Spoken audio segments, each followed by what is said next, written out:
Welcome to this webinar on the roles and responsibilities of school leadership teams, or SLTs, and district leadership teams, or DLTs. My name is William Manicus, and I am Senior Director of State Federal Program Implementation and Field Support within the Division of School Leadership. Let's take a look at the content we're going to discuss during this session on the next slide. We have several learning outcomes for this session. First, we're going to take a look at the legal framework or the regulatory structure that requires us to have school leadership teams in every school in New York City. Next, we'll define the roles of both the SLT and the DLT at their respective levels. Then, we'll discuss how teams can operate successfully and engage in shared decision-making, which is really a hallmark of both SLTs and DLTs. We'll explore comprehensive education plans, or CEPs, at both the school and district level. We'll learn more about leveraging the school-based budgeting process to support educational planning. We'll share some best practices for making SLT and DLT meetings as productive as possible, and finally, we'll share some resources and supports. The regulatory basis for SLTs began back in 1996 when the New York State Legislature amended Education Law Section 2590-H, which required the Chancellor to take steps to ensure that school leadership teams are in place in every New York City public school. Chancellor's Regulation A655, which aligns with the State Commissioner's Regulation 100.11, sets forth the requirement that all school districts create a plan for school-based planning and shared decision-making that involves parents, teachers, and administrators. At the school level, the SLT consults with the Title I Parent Advisory Council, or PAC, in Title I schools to develop the Comprehensive Education Plan, the CEP. SLTs are also required to have bylaws that conform to the requirements of Chancellor's Regulation A655. The following 4 documents should be at every SLT or DLT meeting: the bylaws, a copy of Chancellor's Regulation A655, the CEP or the DCEP, and, for an SLT, the document outlining the school-based budget for SLT members.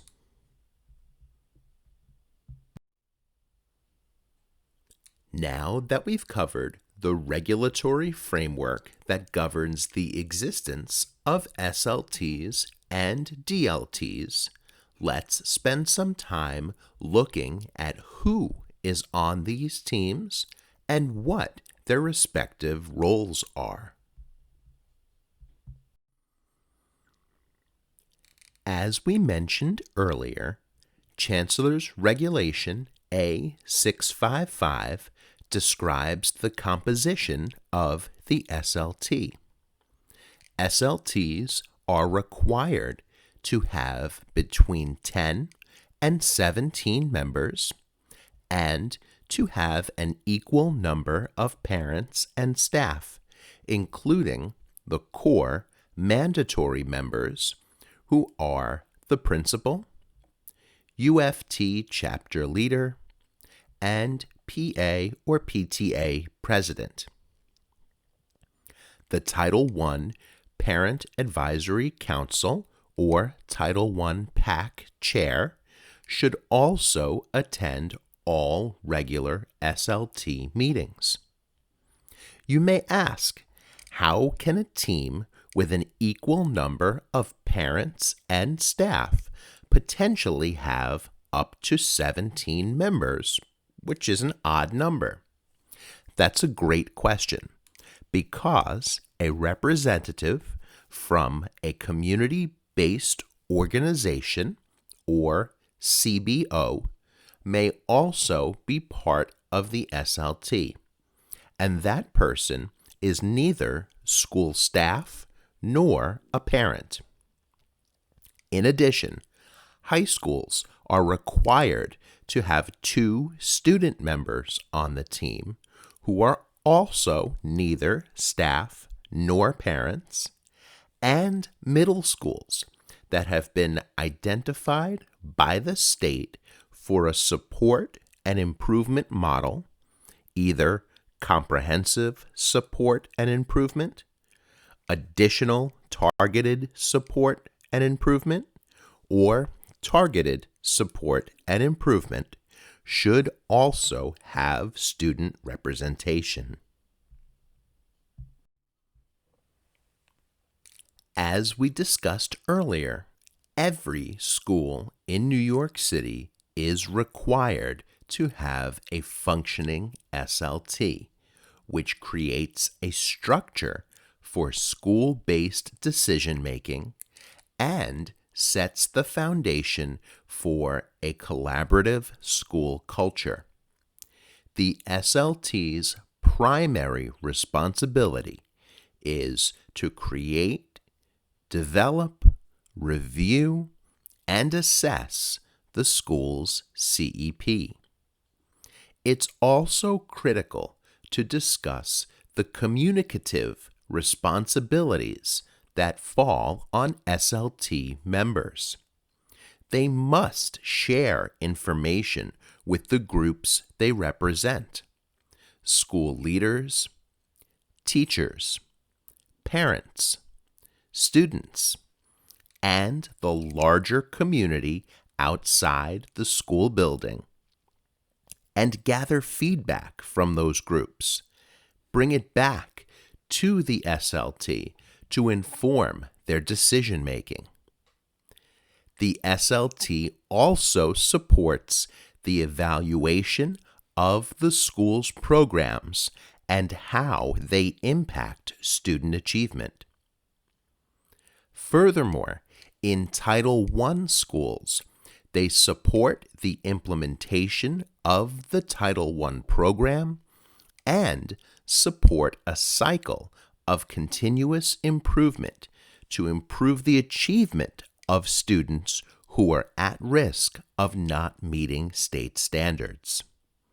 They also liaise with the Title I PAC regarding the joint development of the CEP, Parent and Family Engagement Policy, and the School Parent Compact. You can visit the SLT support site for more detailed information, or also consult the Title I 101 for Parent Leaders webinar on the iPlan Portal Resources page for additional information on Title I.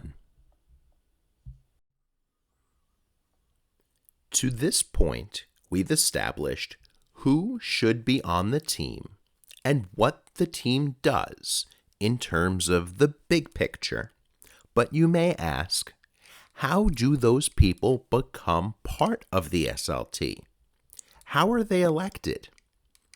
Parents and staff members must be elected by their own constituent groups parents vote for parent representatives, staff vote for staff representatives, as examples, in a fair and unbiased manner determined by each constituent group. All elections must be widely advertised and reasonable advance notice must be given. Elections are held in accordance with the term limits set forth in the team's bylaws. This highlights the importance of being familiar with, reviewing, and updating SLT bylaws as needed. There is a link on this slide to the full text of Chancellor's Regulation A655, which includes templates for both SLT and DLT bylaws.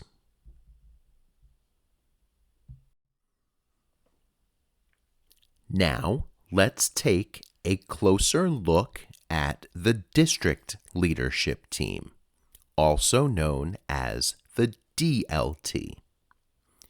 Each community school district is required to form a DLT consisting of representatives from elementary, middle, and high schools that are located in the district's geographic area.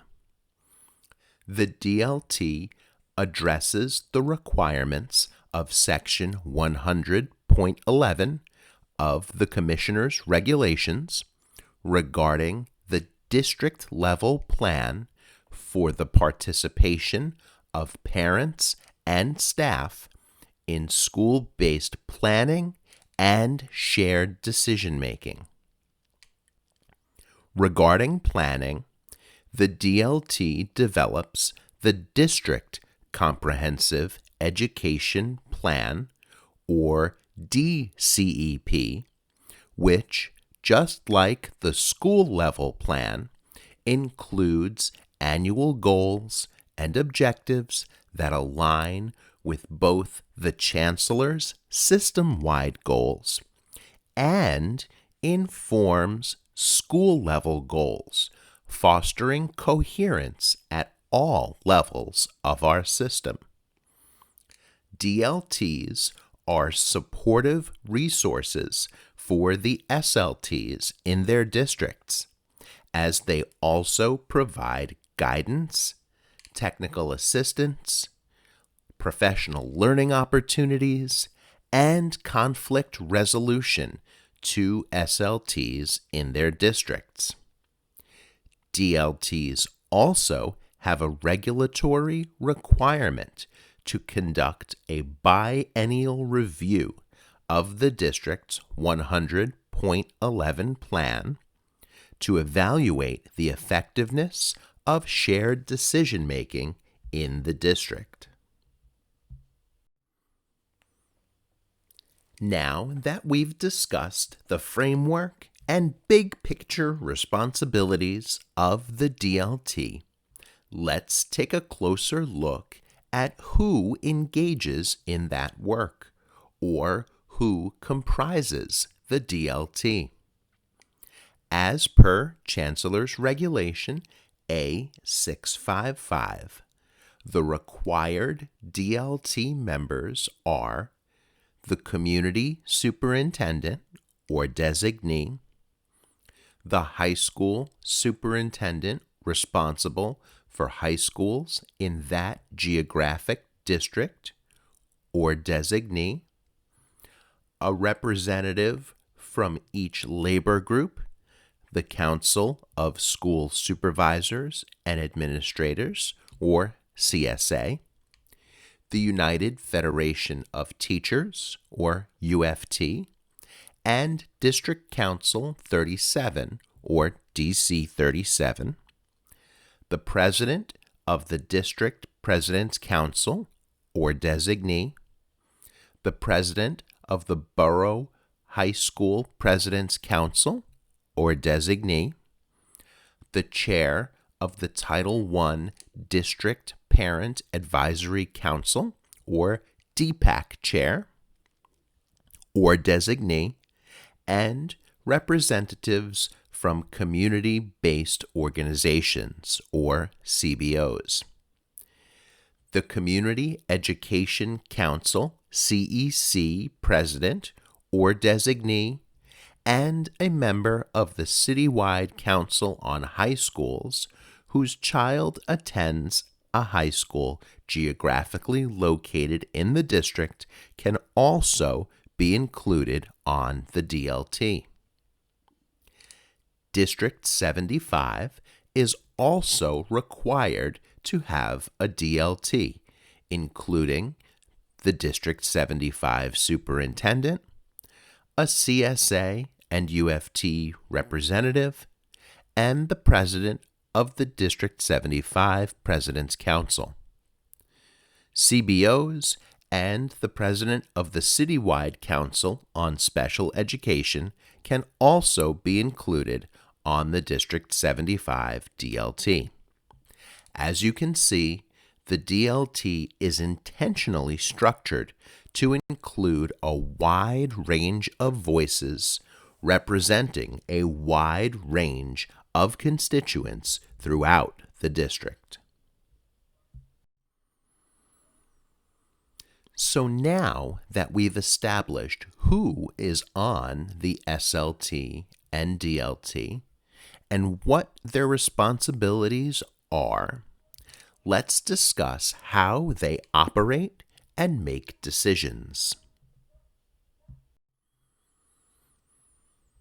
Once the school leadership team is constituted, it must select a chairperson or co-chairpersons from among its membership. The chair or co-chairs need not be core or mandatory members. SLTs may select members who are not mandatory or core members as chair or co-chairs in order to maximize participation on the SLT. The chairperson schedules meetings, ensures that team members have the information necessary to guide their planning, and focuses the team on critical educational issues for the school. The chairperson also ensures that voices of all team members are heard. SLTs must also select a member to serve as secretary. The secretary sends meeting notices and keeps the minutes of SLT meetings.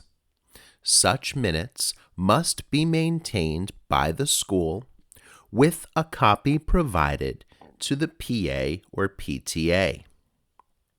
The school principal may designate an office staff member to assist the SLT secretary.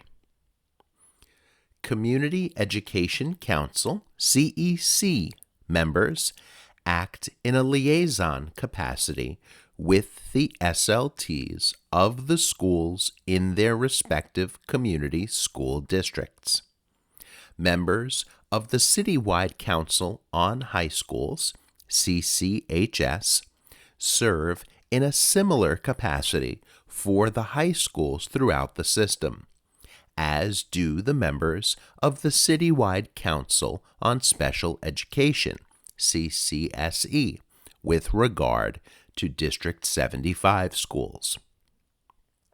The liaison function includes attending meetings as observers and or presenters and participating on SLT committees and subcommittees when invited by members of the SLT. All SLTs and DLTs must develop bylaws and operating guidelines, which must align with the directives of Chancellor's Regulation A655. Again, the full Chancellor's Regulation is linked on this slide, and it contains bylaw templates in attachment number 4.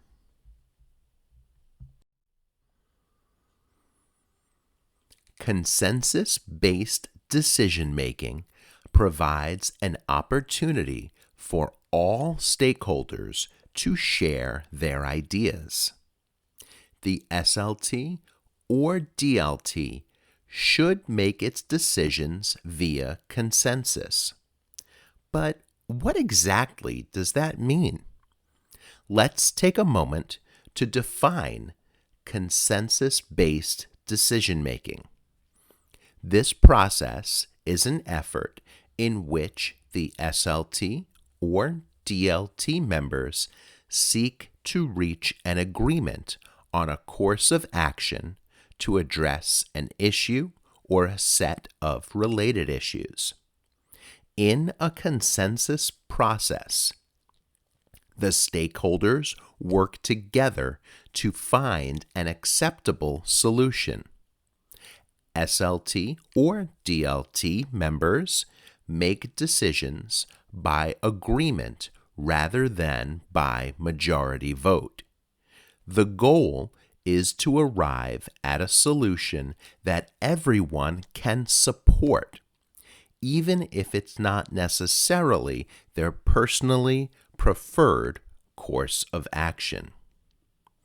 In consensus-based decision-making, teams must develop methods for collaborative problem-solving, solution-seeking, and effective conflict resolution strategies. We recommend the model depicted here, where an SLT or DLT engages in discussion that results in a proposal. Then the team conducts a consensus check. Again, remember, the key question here is this a proposal that each member can support? Not, is it each member's number one course of action? If consensus is achieved, move forward with the proposal and develop action points. If not, return to the discussion stage to refine or modify the proposal. Again, we're not striving for perfect agreement, but rather a path forward. Now that we've had an opportunity to explore the purpose, composition, and function of school leadership teams, let's take a look at the work they engage in around educational planning. That begins with school-wide planning, communication, and implementation. These pieces are key to ensuring that the school's CEP or district's DCEP represent the best thinking of the school or district community and is inclusive of all constituency groups.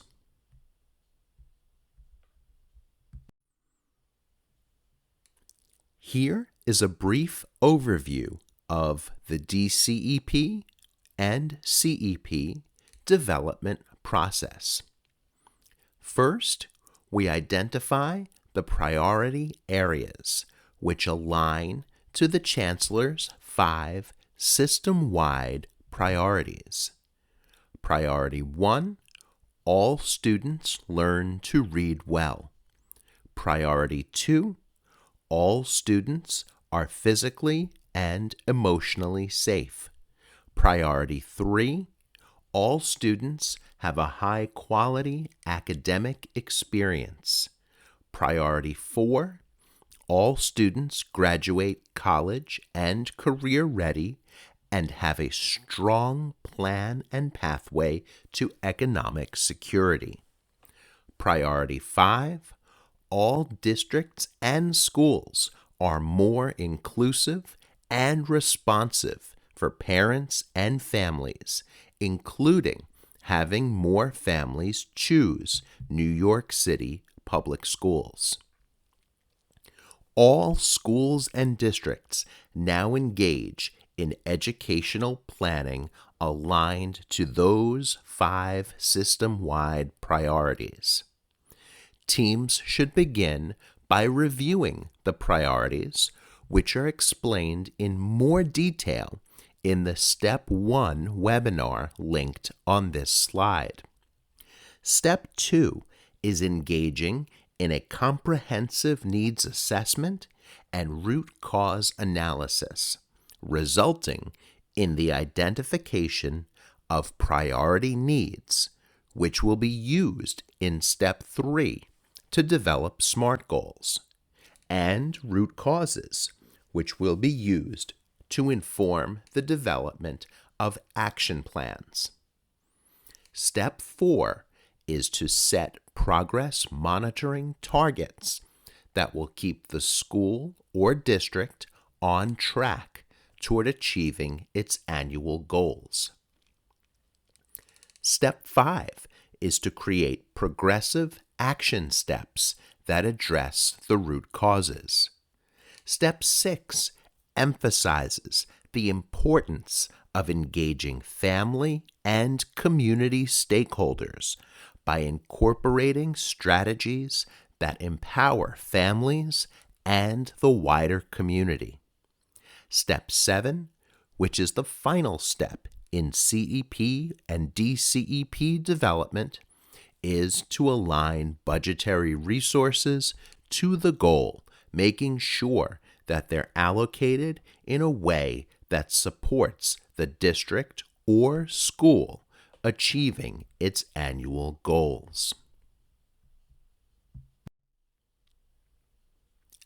The iPlan portal is the collaborative online platform where SLT and DLT members and other key stakeholders can work together to develop the school's CEP or the district's DCEP. I'd like to emphasize the importance of principals providing view access in iPlan for all SLT members and superintendents providing view access for all DLT members. This promotes transparency in that all members have access to the plan and are able to provide feedback via a commenting feature.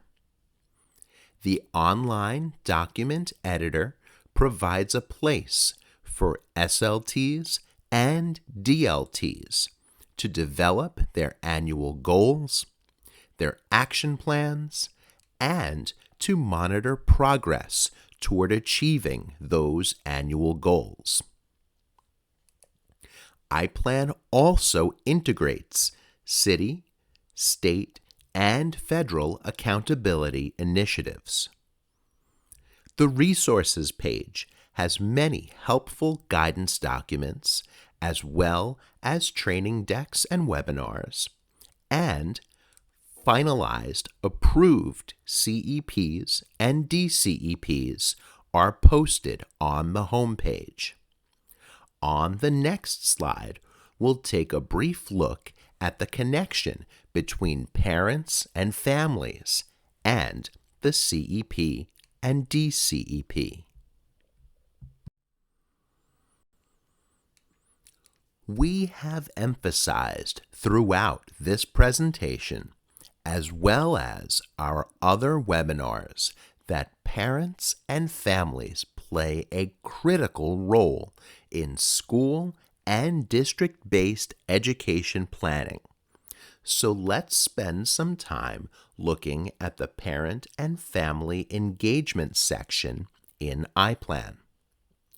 SLTs and DLTs should be sure to include the start and end date for each parent and family activity.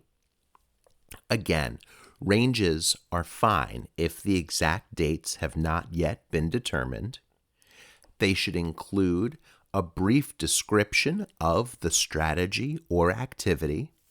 And finally, be sure to list any partner organizations, either internal or external community-based organizations with which the school or district may be working.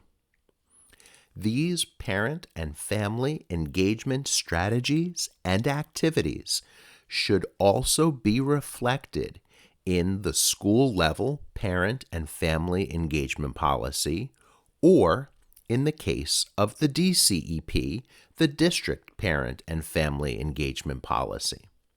Let's take a look at what some specific examples of these activities might look like on the next slide. Here are some examples of activities that enable parents to effectively support their child's learning. While we won't read them all, we do want to highlight that we've categorized them into parent engagement, activities that provide opportunities for parents and families to be more involved and engaged with the school community, like parent committees, family literacy and math nights, and homework help. And the other category, parent education, which focuses more on building parents' and families' capacity to support learning at home, and would include workshops on academic topics and other supports.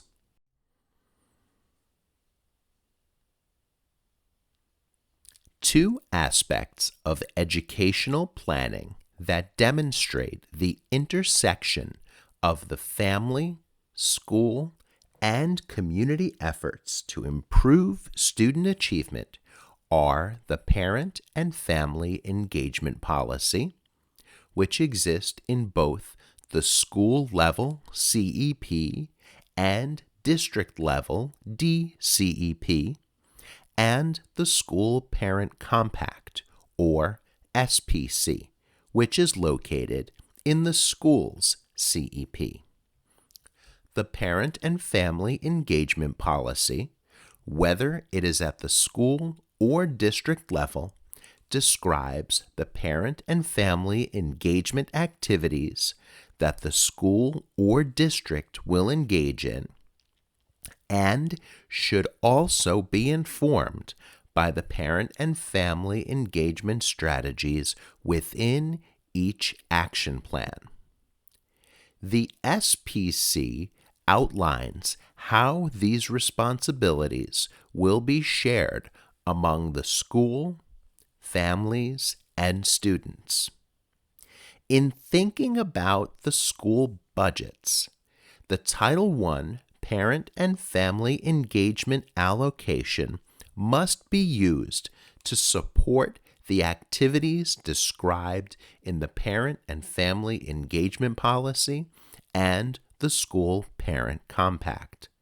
Please note that these sections of the plan should align with the overall goals and actions within the priorities.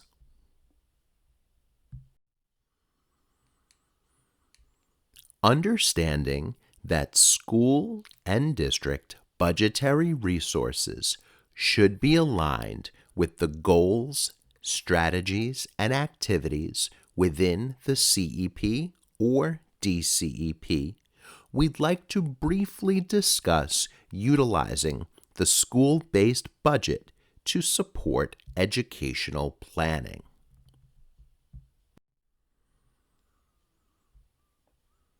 The principal is responsible for developing the school-based budget using all student data available in consultation with the school leadership team and ensuring that it is aligned with the CEP. The SLT is responsible for developing the school's CEP and ensuring that it is aligned with the school-based budget. As we mentioned before, SLTs must use a consensus-based decision-making process. For additional details and guidance, please refer back to Chancellor's Regulation A655. It is also the principal's responsibility to ensure that the budget supports the school's educational priorities and that all expenditures align with allocated funding levels.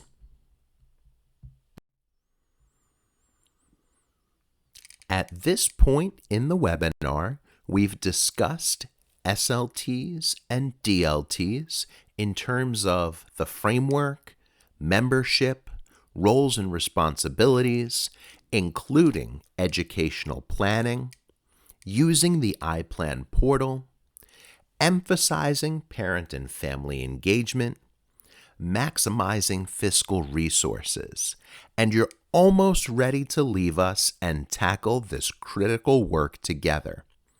But before we say class dismissed, please allow us to share a few best practices for both SLT and DLT meetings to best position your teams for success.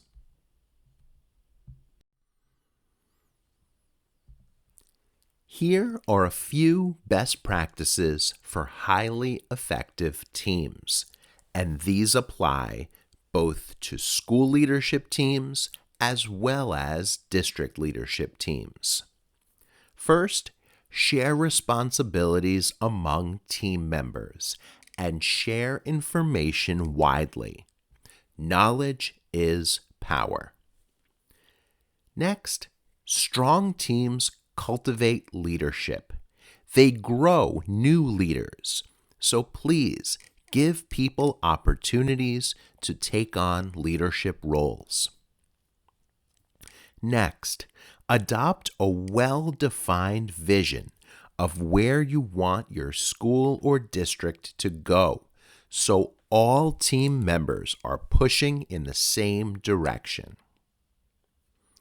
Make professional learning a priority by adopting a constant learner stance.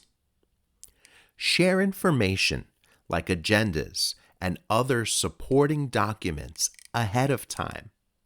Not everyone processes information in the same way, at the same time, or at the same rate. So allow team members to preview information so they can come to meetings with their ideas, reactions, and, most importantly, feedback from their constituents. Lastly, be mindful of airtime and allow others the opportunity to speak. Our last content slide illustrates the supportive role DLTs play in providing guidance and conflict resolution to SLTs. Another best practice is for DLT members to adopt SLTs. This allows for the DLT member to establish relationships and build trust with the SLT, and this can be extremely valuable if the DLT member is going to provide guidance or mediation support down the line. As always, we encourage you to reach out to your Director of State Federal Program Implementation for any questions or to continue the conversation around educational planning. For technical assistance with iPlan, please email iplan@schools.nyc.gov. These links are also included in the description below. Thank you for taking the time to listen to this webinar, and we wish you continued success in all aspects of the work that your SLTs and DLTs engage in on behalf of the students of New York City Public Schools.